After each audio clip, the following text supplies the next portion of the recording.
តើអ្នកធ្លាប់គិតទេថាហេតុអ្វីកាហ្វេមួយកែវមានរសជាតិឈ្ងុយឆ្ងាញ់វាមិនមែនដោយសារគ្រាប់កាហ្វេតែប៉ុណ្ណោះទេវាឈ្ងុយដោយសារទឹកក្តៅគ្មានទឹកក្តៅគ្រាប់កាហ្វេគ្រាន់តែជាគ្រាប់ធម្មតាតែពេលជួបទឹកក្តៅក្លិននិងរសជាតិពិតប្រាកដរបស់វាក៏ចេញមកដែរជីវិតយើងក៏ដូចគ្នាគ្មានសម្ពាធក៏គ្មានវត្តមាននៃសក្តានុពលរបស់អ្នកកើតឡើងគ្មានបញ្ហាគ្មានការលូតលាស់ទឹកក្តៅមិនបំផ្លាញកាហ្វេទេវាបង្ហាញរសជាតិពិតរបស់កាហ្វេដូច្នេះពេលជីវិតអ្នកមានសម្ពាធកុំគិតថាវាកំពុងបំផ្លាញអ្នកវាកំពុងបង្ហាញថាអ្នកជានរណាសូមមើលអាគារធំអគារខ្ពស់មិនចាប់ផ្ដើមពីលើទេវាចាប់ផ្ដើមពីក្រោមដី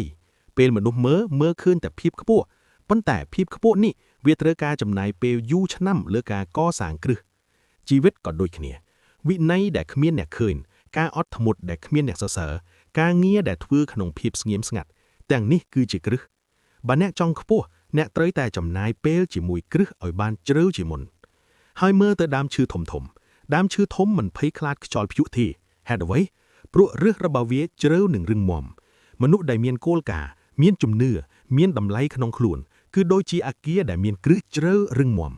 ពេលបញ្ហាមកដល់ពួកគេមិនរត់គេចទេប្រៀបដូចដើមឈើដែលមានឫសរឹងមាំសើចចំអើហួយខ្យល់ព្យុះដូច្នេះថ្ងៃនេះបើជីវិតអ្នកកំពុងលំបាកកំពុងមានសម្ពាធកំពុងជួបខ្យល់ព្យុះកុំភ័យទឹកក្តៅកាន់តែក្តៅធ្វើឲ្យកាហ្វេកាន់តែឈ្ងុយឆ្ងាញ់ការស្ងៀមស្ងាត់កំពុងកសាងគ្រឹះមនុស្សខ្លាំងស្វាគមន៍ការលំបាកเพราะពួកគេដឹងថាអ្វីដែលខ្ពស់ត្រូវការមូលដ្ឋានគ្រឹះយ៉ាងរឹងមាំនិងពេលវេលា